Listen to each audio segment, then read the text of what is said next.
Hey there, cats and kitties. I am the Blues Man, Johnny Blues, and this is going to be a brief little review of Maoyuu Maou Yuusha, Episode 12, which serves for the moment as the series finale. I have to admit there was a lot of expectation and uncertainty for me going into this episode. I was largely concerned that they wouldn't be able to end the series with a satisfactory amount of closure, and to a point I felt that proved true. But these aspects could also potentially serve as a setup to a second 12-episode season in the series, and that's something I would absolutely love to see. But if there's been any issue that I've had with the series overall, it's definitely the length and what feels like pretty significant sacrifices that were made in telling the story as a result. You might say it felt a bit rushed. For example, when Hiro entered the demon realm as the Black Knight to bust some heads for Mao early in the series, we never really got to see any of that. There was a lot of expectation of grand spectacle battles and sword fights, but we only caught wind of that as a sidestep flashback, and large swathes of time that elapsed between many of those early episodes. I was always left wondering whether this was how the story played out in the manga or not. Maybe so, but it felt in places like an incomplete story to me, and that's kind of how I was left by the end of this episode. As we rolled into the episode, the mage has delivered to the Winter King a cure for smallpox concocted by Mao, and which via a flashback seems to suggest that it was this that stole the older and younger sister maid's family from them.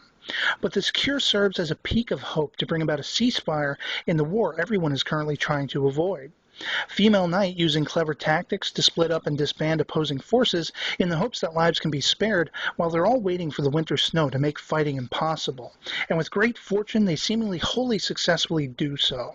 And as this is unfolding, the one-eyed former head of Gate City seeks whom he believes to be the Crimson Scholar, a heretic, and instead finds the sister maids manning Mao's printing press. He attacks them, wishing to bring forth hellish vengeance upon the scholar, but he's ultimately bested by the soldiers' timely intervention. Their sword fight being pretty intense, especially when they both went tumbling into that well-like chute. I found myself wondering if Soldier could potentially serve as a romantic interest for her older sister at that point as well, the way he sheepishly smiles down at her as he's hanging from his sword, which he just barely embedded into the wall, saving his own life.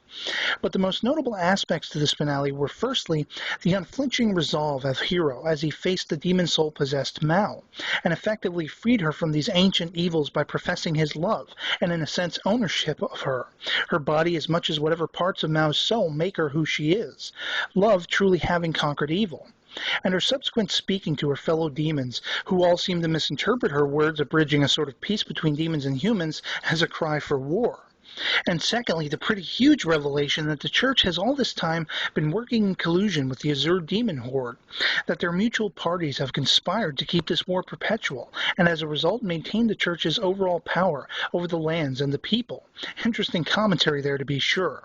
And once Mao has officially returned, Female Knight comes clean about offering her sword to the hero in her absence, which is at first hilariously misunderstood. But just as much as Mao has recertified herself as the Demon King, she and Female Knight too recertified their friendship, and understanding that they too will continue to love and be at odds over Hiro. The interlude feast between them all set to the OP music was pretty much seeing that coming to fruition once again. And as a final note, the conversation between Mao and Head Maid, which largely explored Head Maid's uncertainty that she could be of any further help to older sister, and how both she and Mao were proud of what she inspired in the people. And in fact, she has brought forth liberalism in the wake of the long-standing extreme conservatism that has been held in place by the Church.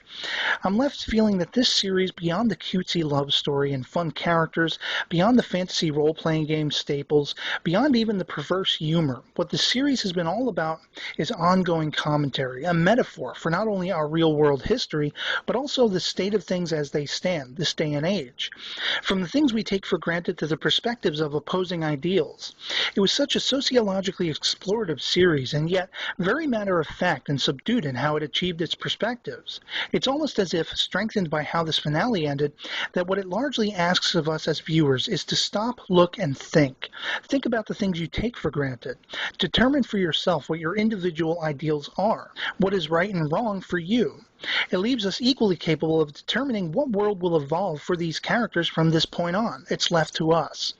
Will it be a world that continues to be filled with war? Will it be a world where Hiro and Mao finally reach the hill and are able to gaze longingly on that peace they so desire? Whatever the case, much as Mao was heard to say by the end, I too love this world, and I hope to revisit it someday soon.